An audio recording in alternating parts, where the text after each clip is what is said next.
Bonjour très chers amis les Gémeaux et soyez le bienvenu sur ma chaîne Intuition des Sérines et j'espère que vous êtes bien. Allez, c'est parti.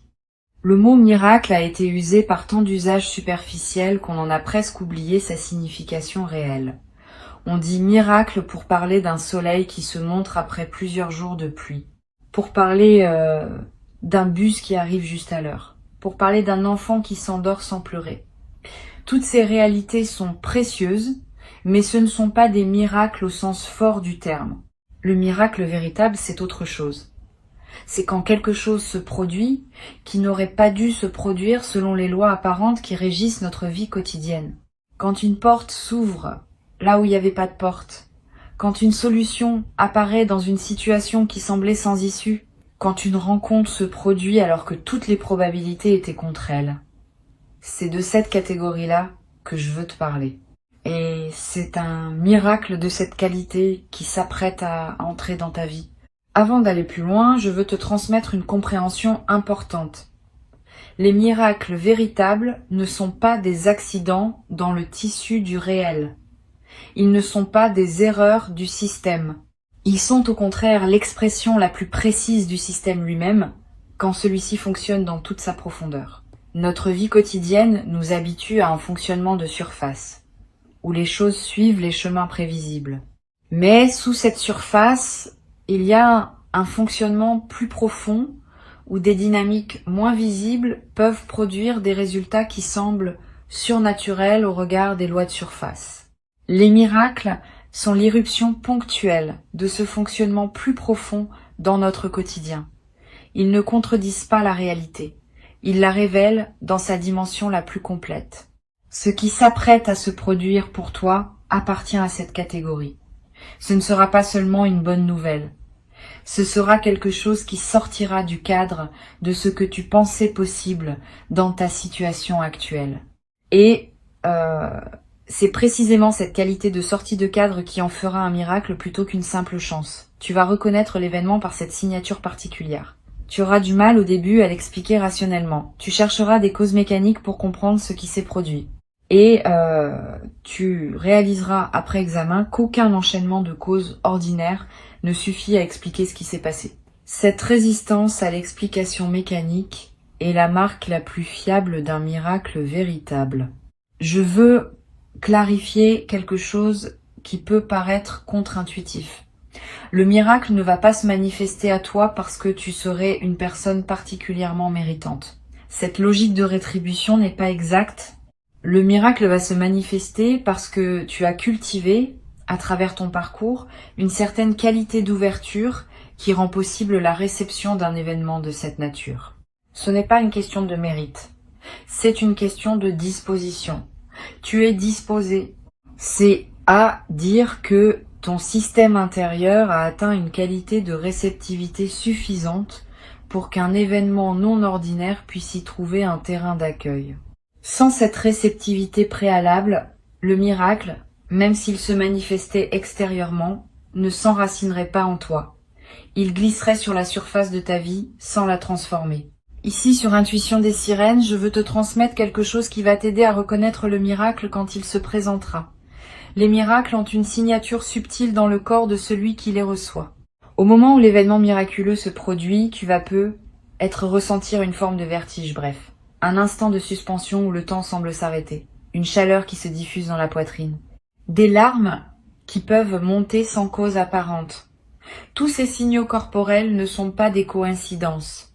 Ils sont la manière dont ton corps capte le caractère extraordinaire de ce qui se passe, avant même que ton mental n'ait pu le formuler en mots.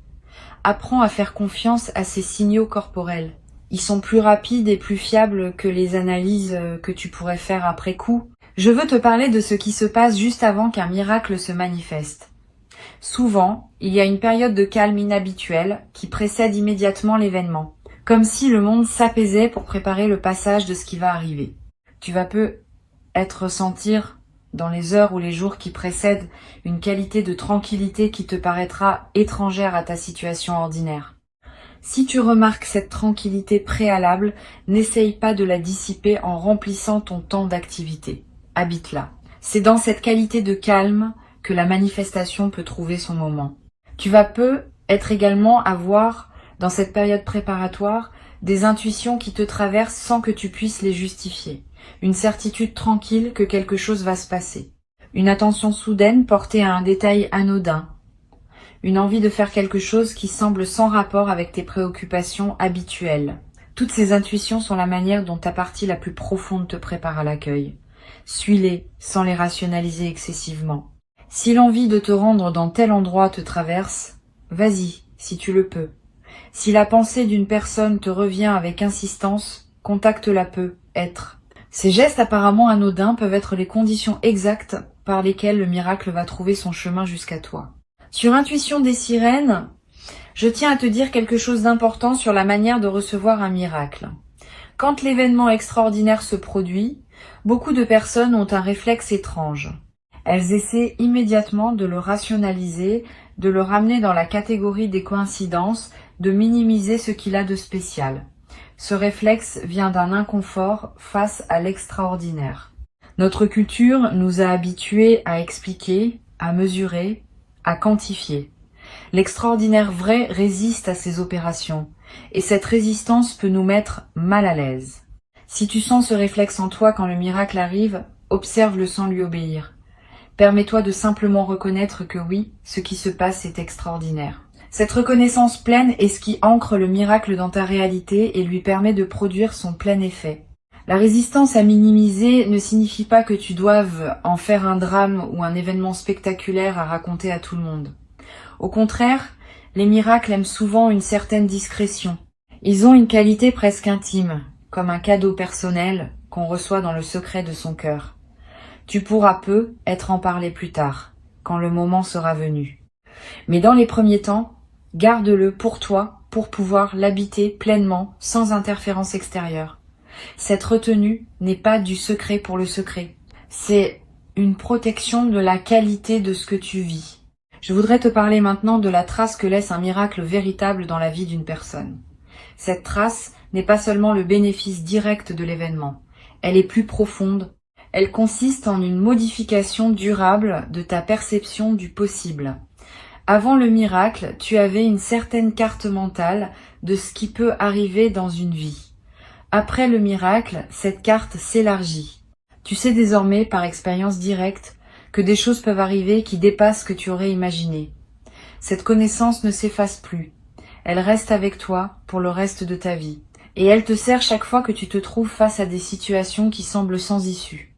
Tu peux te rappeler qu'au moins une fois dans ton parcours, l'extraordinaire s'est produit et cette mémoire te donne une confiance qui n'est plus naïve mais fondée. Tu vas être également remarqué après le miracle que ta sensibilité aux signes augmente. Tu vas commencer à percevoir des subtilités que tu ne percevais pas avant, des coïncidences signifiantes, des connexions entre événements apparemment séparés, des messages qui te parviennent par des canaux improbables. Cette sensibilité élargie n'est pas une obsession superstitieuse, elle est l'expression d'une perception affinée par l'expérience directe que tu as faite. Tu sais désormais qu'il y a plus dans la réalité que ce qu'on en perçoit en surface. Et cette connaissance te rend plus attentif aux indices de cette dimension supplémentaire qui circule en permanence autour de toi. Une chose importante à comprendre. Le miracle qui s'apprête à se produire n'est pas un événement isolé qui interromprait ta vie ordinaire pour la reprendre ensuite à son cours habituel. Il marque l'inauguration d'une phase nouvelle dans laquelle d'autres manifestations, peut être moins spectaculaires mais tout aussi significatives, vont continuer à se déployer. Ce premier miracle débloque quelque chose qui restera ouvert dans la suite. Tu vas vivre, dans les mois et les années qui suivent, une succession de petites grâces qui te confirmeront que tu es entré dans une nouvelle relation au possible. Ces petites grâces ne seront pas tout aussi étonnantes que la première, mais leur accumulation va dessiner un paysage dans lequel tu te rendras compte, peu à peu, que ta vie a vraiment changé de qualité. Je veux te transmettre une perspective importante sur la gratitude qui devra accompagner cette manifestation. La gratitude n'est pas une politesse facultative à offrir après avoir reçu. Elle est une pratique active qui maintient ouvert le canal par lequel les bonnes choses peuvent continuer à arriver. Quand tu remercies sincèrement, tu confirmes à toutes les dimensions de ton être que tu es un destinataire conscient et appréciateur. Cette confirmation a un effet réel. Elle prépare la suite. À l'inverse, recevoir sans remercier ou prendre pour acquis ce qui te tombe entre les mains referme subtilement le canal, pas par punition, par simple effet énergétique. Un canal qui n'est pas honoré se ferme parce qu'il n'est plus reconnu comme canal. Cultive donc la gratitude consciente sans en faire un rituel artificiel. Une simple reconnaissance sincère à l'intérieur de toi suffit à maintenir le canal ouvert. Tu vas peut-être te demander, après le miracle, comment continuer à vivre normalement après une expérience aussi extraordinaire. Cette question est compréhensible, mais elle suppose à tort que l'ordinaire et l'extraordinaire sont des catégories étanches. En réalité, après un miracle bien intégré, tu vas découvrir que l'ordinaire n'est plus le même qu'avant. Il est imprégné d'une qualité nouvelle qui le rend précieux d'une manière qu'il n'avait pas auparavant. Tu n'as pas besoin de chercher à reproduire l'intensité du moment miraculeux. Tu peux simplement laisser cette intensité diffuser dans tes journées ordinaires, transformant subtilement la qualité de chaque moment. Cette diffusion progressive est l'un des cadeaux les plus précieux des miracles bien reçus. Sur Intuition des sirènes, je tiens à insister sur le fait que tu n'as pas à craindre que le miracle te transforme en une personne déconnectée des réalités ordinaires. Au contraire, les personnes qui ont vécu un véritable miracle deviennent souvent plus présentes au quotidien, plus attentives aux détails, plus sensibles à la beauté des choses simples. Cette présence accrue est l'effet d'une perception élargie.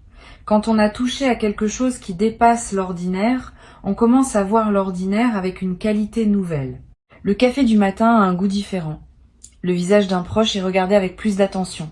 Les conversations banales prennent une saveur particulière. Cette transfiguration du quotidien est l'un des effets les plus durables des miracles véritables. Je voudrais te parler d'une chose subtile concernant la communication du miracle. Tu vas peut-être avoir l'envie à un moment de partager ce que tu as vécu avec une personne précise. Cette envie est saine, mais elle demande un peu de discernement. Toutes les personnes ne sont pas équipées pour recevoir le récit d'un miracle. Certaines vont être touchées et réjouies. D'autres vont être déstabilisées et chercheront à minimiser pour retrouver leur confort. D'autres encore vont projeter leur propre frustration et réagiront avec une jalousie ou une amertume qui pourrait gâcher ton expérience. Réserve donc ton récit aux personnes capables de recevoir avec ouverture. Une seule oreille bienveillante vaut mieux que plusieurs oreilles fermées. Et même avec la bonne personne, choisis tes mots avec soin. Le miracle n'a pas besoin d'être démontré ou prouvé. Il peut simplement être nommé dans la simplicité de ce qui s'est passé. Tu vas peut-être également ressentir dans les jours qui suivent le besoin de marquer symboliquement ce qui s'est produit, un objet acheté pour te le rappeler, une note écrite pour fixer l'expérience, un geste posé qui dit symboliquement que tu reconnais la grâce reçue. Ces gestes de marquage ne sont pas accessoires. Ils ancrent l'événement dans ta réalité concrète et créent des points de référence auxquels tu pourras revenir mentalement. Plus tard, dans des moments où tu auras besoin de te rappeler que des choses extraordinaires peuvent arriver, ces marqueurs te serviront de porte vers la mémoire vive de ce que tu as vécu. Une dimension importante à laquelle tu peux être attentif concerne la manière dont le miracle va modifier ta perception de ton propre passé. Tu vas peut-être commencer à relire mentalement certains épisodes de ta vie sous un nouveau jour. Des moments qui semblaient absurdes vont prendre du sens. Des détours apparemment inutiles vont apparaître comme des préparations nécessaires. Des rencontres dont tu n'avais pas saisi la portée vont révéler leur place dans le tissu plus large de ton parcours. Cette relecture rétrospective n'est pas une rumination, c'est une réintégration. Elle te permet de faire la paix avec des aspects de ton passé qui te dérangeaient encore, en les replaçant dans une cohérence plus vaste qui n'apparaissait pas au moment où tu les vivais. Cette réintégration du passé libère une énergie considérable. Beaucoup de personnes traversent leur vie en portant le poids d'épisodes qui leur semblaient sans signification, ou injustes, ou absurdes. Quand un miracle survient et qu'il révèle une cohérence plus large, ces épisodes anciens reprennent leur place dans une trame qui leur donne sens. Et cette mise en sens libère l'énergie qui était utilisée pour porter le poids du non-sens. Tu vas peut-être ressentir dans les semaines qui suivent une légèreté nouvelle, une vitalité retrouvée. Cette transformation énergétique est l'un des effets les plus pratiques des miracles bien intégrés. Je veux te parler du rôle particulier que peut jouer le silence dans la période qui suit le miracle. Tu vas peut-être avoir besoin pendant quelques jours ou quelques semaines de plus de silence que d'habitude, moins de musique de fond, moins de conversations futiles, moins de bruit ambiant en général. Ce besoin de silence n'est pas un retrait du monde. C'est une nécessité d'intégration. Le silence permet à ce qui s'est passé de descendre dans les couches plus profondes de ton être. Honore ce besoin si tu le ressens. Aménage des plages de silence dans tes journées. Ces plages ne sont pas du temps perdu. Elles sont parmi les plus précieuses de cette période d'intégration. Tu vas peut-être également remarquer une qualité différente dans ton sommeil après le miracle. Plus profond peut être parce qu'une vigilance ancienne s'est relâchée, ou plus actif, avec des rêves plus présents qui prolongent l'intégration pendant la nuit. Les deux variantes sont normales. Si tu fais des rêves marquants, note-les si tu peux. Ils contiennent souvent des indications précieuses sur la suite à donner à ce que tu vis. Tu n'as pas besoin de les analyser intellectuellement. Le simple fait de les capturer leur donne un poids dans ta mémoire consciente. Et tu pourras revenir à eux plus tard avec un éclairage nouveau. Une chose précieuse que tu vas développer après cette traversée est une nouvelle qualité de confiance dans la vie. Pas une confiance naïve qui ignore les difficultés. Une confiance fondée sur l'expérience directe que tu as faite.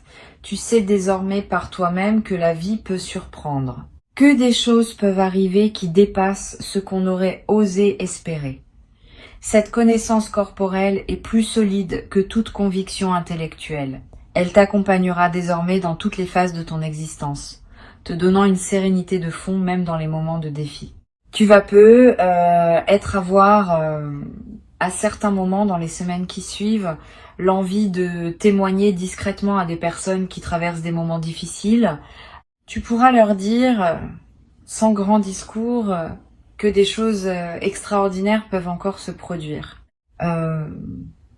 Ton simple témoignage pourra devenir, pour certaines de ces personnes, l'élément qui leur permet de garder espoir un peu plus longtemps. Tu deviendras à ton tour l'un de ces témoins du possible qui circulent dans le monde et qui maintiennent vivante l'idée que tout n'est pas figé d'avance. Ce rôle, sans en faire une mission grandiose, ajoutera une dimension de service silencieux à ta vie quotidienne. Sur cette chaîne, j'aime souligner que les miracles sont rarement des événements isolés. Ils ouvrent une porte qui reste ouverte. Et derrière cette porte, d'autres possibilités se déploient progressivement. Sois donc attentif à ce qui suit. Ne pense pas que tout se joue dans le moment central. Le moment central est l'inauguration. Ce qui suit est le déploiement. Et le déploiement promet d'être au moins aussi riche que le moment initial, parce qu'il s'inscrit dans la durée et accumule les significations à mesure qu'il avance. Cette continuité après l'événement est ce qui distingue les miracles véritables des éclats ponctuels qui ne laissent pas de traces durables. Je veux te transmettre une perspective importante sur l'humilité qui peut accompagner cette expérience. Pas une humilité diminuante qui te rabaisserait. Une humilité au sens vrai, qui consiste à reconnaître qu'on participe à des dynamiques qui nous dépassent. Tu n'es pas l'auteur du miracle. Tu en es le destinataire et le co-créateur, dans la mesure où ton ouverture a permis qu'il se produise. Mais quelque chose de plus large que toi a orchestré ce qui se passe. Cette reconnaissance d'une dimension qui dépasse ton seul effort personnel est ce qu'on peut appeler humilité dans le sens le plus juste du terme. Elle te garde connecté à une trame plus grande que ta seule existence individuelle. Tu vas être éprouvé à certains moments une émotion difficile à nommer. Un mélange de joie, d'humilité, de gratitude, de presque révérence.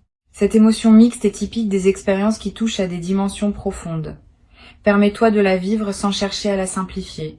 Sa complexité est précieuse.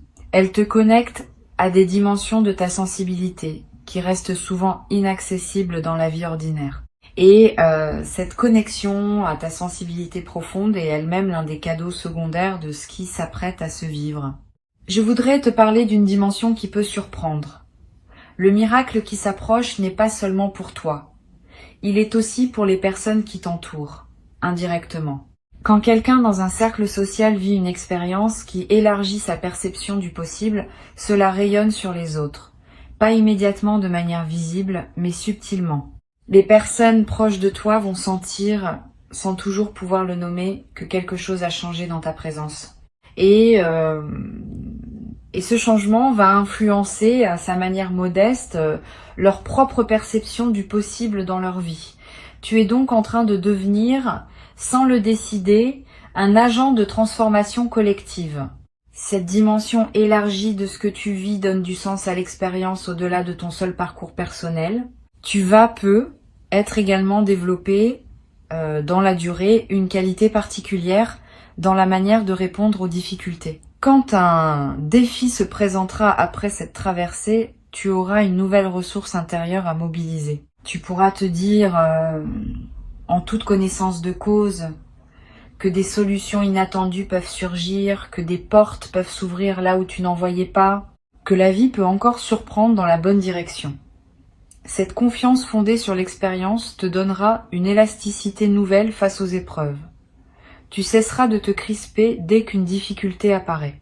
Tu pourras la traverser avec plus de souplesse en sachant que des ressources existent, parfois invisibles, qui peuvent se manifester quand le moment juste arrive. Pour conclure cette transmission, je veux te dire que ce qui s'apprête à se produire pour toi est précieux et que tu mérites pleinement de le recevoir.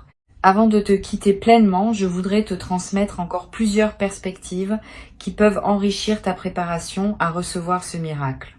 La première concerne la qualité particulière du regard que tu vas développer après cette expérience. Tu vas regarder le monde différemment, pas avec naïveté excessive qui verrait des miracles partout, avec une attention plus fine qui repère les petits signes de la présence active de l'extraordinaire dans le quotidien. Cette qualité de regard est elle-même un cadeau durable. Elle transforme la manière dont tu habites tes journées. Tu cesses de fonctionner en mode automatique. Tu commences à voir vraiment ce qui t'entoure, avec ses dimensions visibles et ses dimensions plus subtiles. Cette perception élargie est l'un des effets les plus précieux des miracles bien intégrés. Une deuxième perspective importante. Le miracle qui s'approche va également affecter ta capacité à recevoir d'autres formes de grâce dans ta vie. Quand un canal s'ouvre par lequel l'extraordinaire peut passer, ce canal reste ouvert pour d'autres manifestations. Tu vas être remarqué dans les semaines et les mois qui suivent que des choses bonnes se présentent à toi avec une fréquence inhabituelle, une opportunité qui se manifeste juste au bon moment, une rencontre fortuite qui s'avère significative, une information qui te parvient juste quand tu en avais besoin. Cette accumulation de petites grâces est l'effet en cascade du premier miracle. Elles ne sont pas toutes aussi spectaculaires que l'événement initial, mais leur accumulation transforme la qualité globale de ta vie. Tu vas être également découvrir, à travers cette traversée, une nouvelle relation à la prière ou à l'intention silencieuse, pas nécessairement religieuse au sens traditionnel. Plutôt une pratique simple qui consiste à formuler intérieurement, sans parole solennelle, ce que tu désires voir se manifester dans ta vie. Cette formulation intérieure n'est pas une magie. C'est une mise en alignement consciente. Elle confirme à toutes les dimensions de ton être quelle direction tu choisis. Et cette confirmation aide à orienter ce qui se manifeste. Beaucoup de personnes traversent leur vie sans jamais formuler clairement ce qu'elles veulent, et leurs souhaits restent flous, donc difficiles à actualiser. Tu vas être commencé à pratiquer cette formulation claire, et tu vas observer que ce que tu formules avec sincérité a tendance à se manifester avec une fréquence plus grande que ce que tu laisses dans le flou. Tu vas remarquer également une transformation dans ton rapport au temps après cette expérience. Le temps ne sera plus tout à fait le même qu'avant. Avant tu vivais dans un certain défilement linéaire, où le passé pesait, où l'avenir préoccupait, où le présent se trouvait souvent négligé. Après, le présent va prendre une qualité différente. Tu vas vivre davantage dans le moment qui s'écoule, parce que tu auras compris, par expérience, que c'est dans le présent que les choses extraordinaires se manifestent. Cette nouvelle relation au présent est l'une des transformations les plus précieuses que peut apporter une expérience miraculeuse bien intégrée. Sur cette chaîne, j'observe que les personnes qui ont vécu un véritable miracle développent souvent une nouvelle qualité d'humour, pas un humour cynique. Un humour léger qui reconnaît les paradoxes savoureux de l'existence. Quand on a touché à quelque chose qui dépasse les explications mécaniques ordinaires, on peut sourire de la manière dont on prenait certaines choses trop au sérieux auparavant. Cet humour n'est pas une moquerie, c'est une légèreté retrouvée. Il rend la vie quotidienne plus agréable, à toi-même et à ceux qui te côtoient. Cette qualité d'humour léger est l'un des cadeaux secondaires les plus appréciables. Tu vas peu être également remarqué, dans cette nouvelle phase, que ta sensibilité à la beauté augmente. Tu vas être plus touché par un coucher de soleil, par un visage croisé dans la rue, par une mélodie entendue par hasard, par la lumière qui passe à travers une fenêtre. Cette sensibilité accrue à la beauté est l'expression du fait que ta présence à la vie s'intensifie. Et la beauté, à son tour, te nourrit d'une manière qu'elle ne te nourrissait pas avant. Tu vas découvrir que la beauté est partout, dans les détails les plus modestes du quotidien, et qu'il suffit d'avoir développé la qualité de regard pour la voir. Ce développement de ta capacité à voir la beauté est l'un des cadeaux les plus durables qui dépassent largement le bénéfice direct du miracle initial. Une chose précieuse que je veux te transmettre. Après cette expérience, tu auras une nouvelle ressource pour les moments difficiles.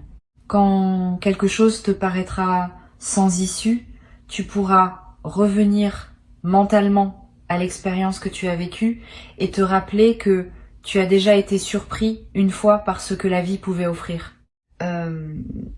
Cette mémoire fonctionnera comme une boussole intérieure dans les moments d'épreuve. Elle te dira sans parole que des solutions inattendues peuvent encore se présenter, que des portes peuvent encore s'ouvrir, que tout n'est pas joué d'avance. Cette boussole te servira pour le reste de ta vie. Elle est l'un des bénéfices les plus discrets, mais les plus essentiels de ce qui s'apprête à se vivre. Je voudrais te parler également de la responsabilité douce qui accompagne le fait d'avoir reçu un miracle. Quand on est destinataire d'une grâce, on devient en quelque sorte porteur d'une lumière qu'il s'agit de ne pas éteindre par négligence. Cette responsabilité ne te demande pas grand-chose. Elle te demande simplement de ne pas oublier ce qui t'a été donné, de ne pas le minimiser au fil du temps, de ne pas le rationaliser après coup pour le ramener dans la catégorie de l'ordinaire. Cette fidélité à la mémoire de ce qui a été vécu est le minimum que demande la grâce reçue. Et cette fidélité, en retour, maintient en toi la qualité d'ouverture qui rend possible la suite. Tu vas peu avoir à un moment l'envie de marquer ce qui s'est passé par un acte symbolique. Tu peux planter quelque chose dans un jardin si tu en as un. Tu peux faire un don modeste à une cause qui te tient à cœur. Tu peux écrire une lettre à toi-même que tu ouvriras dans plusieurs années. Ces actes symboliques inscrivent l'expérience dans la trame concrète de ta vie. Ils créent des points de référence durables. Et ils confirment à toi-même que tu reconnais l'importance de ce qui s'est produit. Cette pratique de marquer les moments importants par des actes symboliques est l'une des plus simples et des plus efficaces pour intégrer durablement ce qu'on a vécu. Une dernière dimension à laquelle je tiens. Le miracle qui arrive pour toi peut être aussi un sens qui te dépasse, qui s'inscrit dans une trame plus large que ta seule existence individuelle. Tu pourrais devenir à terme un témoin discret pour d'autres personnes, un exemple silencieux que des choses extraordinaires sont possibles, sans avoir à devenir prédicateur de quoi que ce soit. Simplement par ta présence, par la qualité de ta vie après cette transformation, tu vas inspirer, sans le décider, certaines personnes autour de toi. Cette inspiration silencieuse est l'une des manières les plus douces par lesquelles le bien circule entre les êtres humains. Tu vas devenir, à ton tour, un de ces témoins que la vie utilise pour rappeler à d'autres que rien n'est définitivement figé. Je voudrais ajouter une perspective sur le rôle que peut jouer la nature dans la période qui suit le miracle. Tu vas peu ressentir une attraction nouvelle pour les espaces naturels. Le besoin de marcher dans une forêt, de regarder longuement un arbre, de toucher l'écorce, de sentir la pluie sur ton visage. Cette attraction n'est pas anecdotique. Elle est l'expression d'un besoin profond de te connecter à des dimensions plus vastes de la réalité, dimensions auxquelles le miracle t'a brièvement donné accès. La nature offre un cadre où ces dimensions restent perceptibles plus facilement qu'en milieu urbain. Suis cette attraction quand elle se présente. Donne-toi des moments dans la nature, même brefs. Ils vont consolider ce qui s'est ouvert en toi. Ne te questionne pas sur cette dignité quand le moment viendra. Reçois simplement, avec la qualité de présence que tu as construite à travers tout ton parcours. Cette qualité de présence est ce qui te permet d'accueillir l'extraordinaire sans le déformer par tes anciens automatismes. Et cette qualité d'accueil est ce qui transforme un événement, même miraculeux, en bascule véritable dans ta vie. Tu es prêt. Le miracle est en chemin. Il porte exactement ce dont ta vie avait besoin pour entrer dans sa nouvelle phase. Reste ouvert. Reste attentif. Et quand tu le verras se manifester, tu sauras que oui, c'est cela. Et cette reconnaissance immédiate sera elle-même le premier acte de ta nouvelle relation à un possible que tu n'avais peu. Être jamais cru pouvoir habiter dans ta propre existence. Garde ces mots avec toi pour les jours qui viennent. Reviens-y si tu en sens le besoin. Et avance avec confiance dans la direction de ce qui se prépare maintenant pour toi.